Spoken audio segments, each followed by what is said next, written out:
Hey everyone, it's Allie and welcome to my channel, and today I'm super excited to talk with you about the top 10 books that I want to read during the fall season.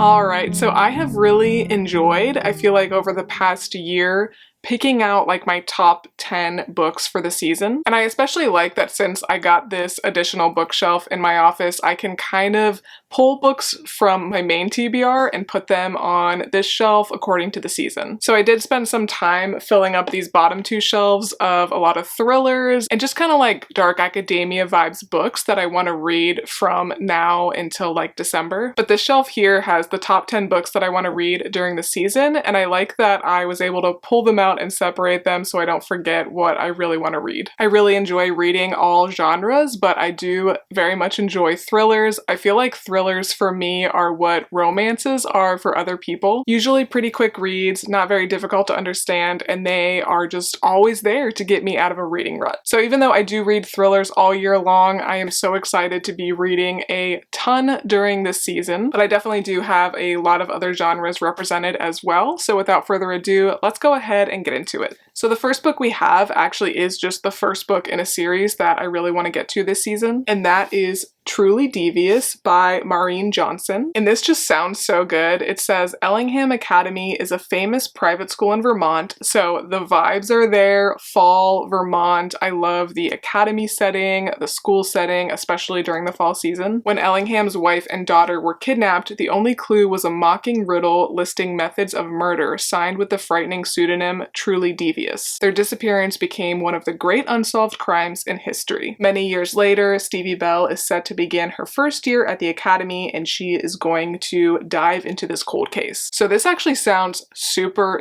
reminiscent of A Good Girl's Guide to Murder. That's pretty much exactly how that story goes as well. You've got this true crime loving person, Pip, and she is investigating a cold case. And I love that series. That's a 5-star series for me. Would highly recommend if you've never read it before. So I think since I finished that one last year, this is going to be a really good series to dive into. I randomly have the first one and the fifth one, so I might pick up the other ones in the series if I really love this first one, if I find them on Book Outlet or somewhere like that. But if not, I probably will at least get them from the library. And they're just so aesthetic looking. Like, this is the first one, and then this is the fifth one. And while we're on the subject of series, YA series, this is another one that I want to read. So this is One of Us is Lying by Karen McManus. And I have actually read this before. I read this, I think, when it first came out, probably like 5-6+ years ago. So I kind of remember what it was about, but I like forget who the killer was and I forget a lot of the details, so I do not mind rereading this first one at all. And then I do also have the second and third. So I feel like I'm just gonna end up binge reading all three of these, probably a cozy slow weekend. And I do really like Karen McManus. I wouldn't say she's like a top favorite of mine, but I think she is a great option if you are looking for a good YA thriller. But I know that there's kind of a Breakfast Club vibe to at least this book. You've got these 5 very different kids. They all end up in detention together and somebody ends up dead. I feel like I probably gave this like a 4.5 originally, so I'm hoping this could be a 4.5 or even 5-star series. Now getting a little bit darker, we've got Stephen King's The Institute, and I actually have a lot of Stephen King on my shelf, so I might read more from him throughout the fall season, but this is one that I am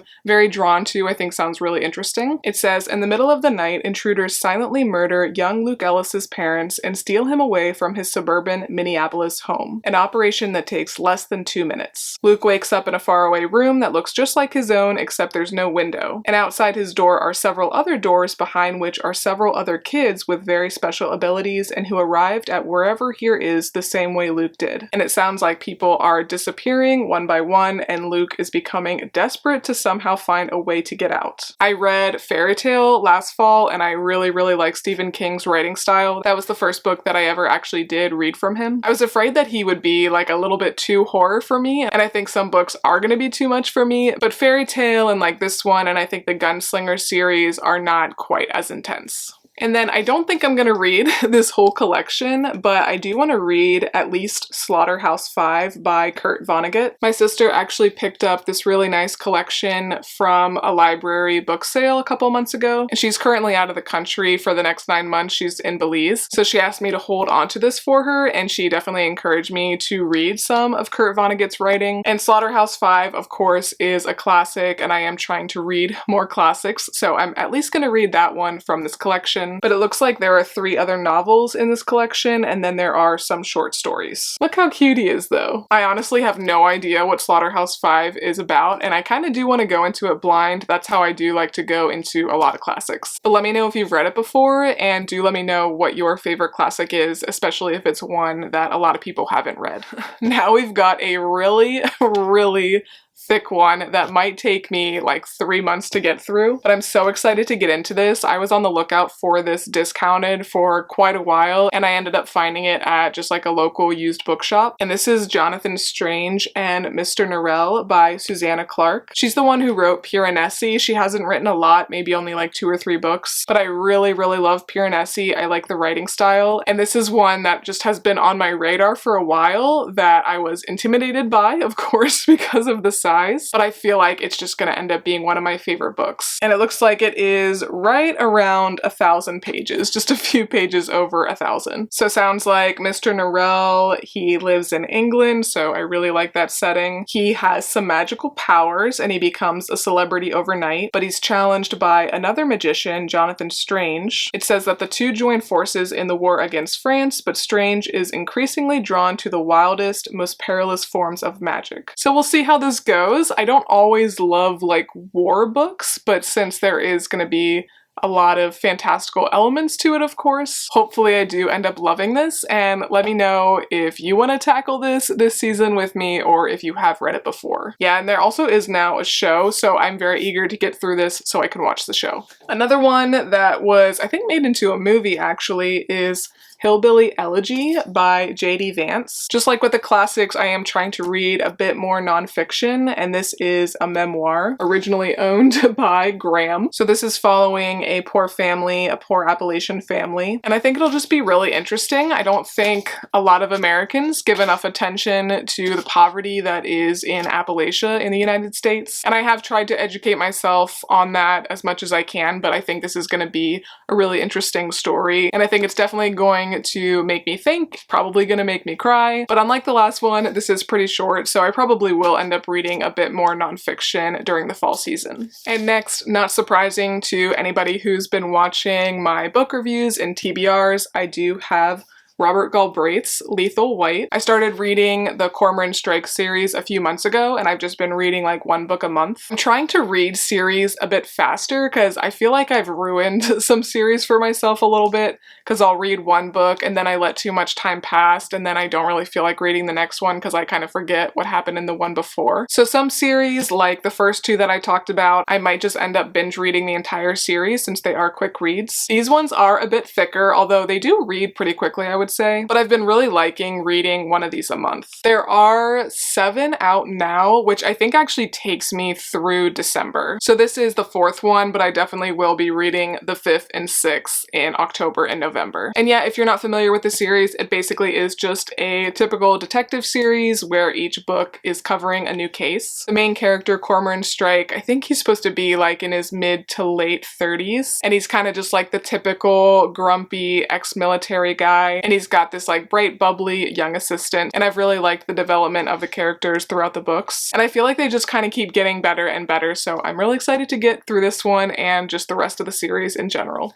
And next up, we've got some historical fiction mixed with fantasy. This is The Crimson Thread by Kate Forsyth. And Kate Forsyth is absolutely one of my favorite authors, and I've been kind of holding off on reading this one just because I know it's going to be so good. So this author, very interestingly enough, I think, she actually has a PhD in fairy tales, which I love. I am definitely a huge lover of fairy tales. That's like my favorite subgenre of fantasy, is like fairy tale retellings. And then perfectly for me, she mixes fairy tales with historical fiction, and I absolutely love historical fiction. And all of her books are written super well. They are all pretty much 5-star reads from me. So yeah, if you like historical fiction and if you like fantasy, specifically fairy tale fantasy, I would highly recommend checking out Kate Forsyth. This one is set in May 1941, so of course that is World War II time, and it looks like it is set in Greece. And I'm not sure exactly, but I think maybe the fairy tale tied in with this is like about the Minotaurs or something like that. So I think I'm gonna love this, and I think this will be a good historical fiction for the season.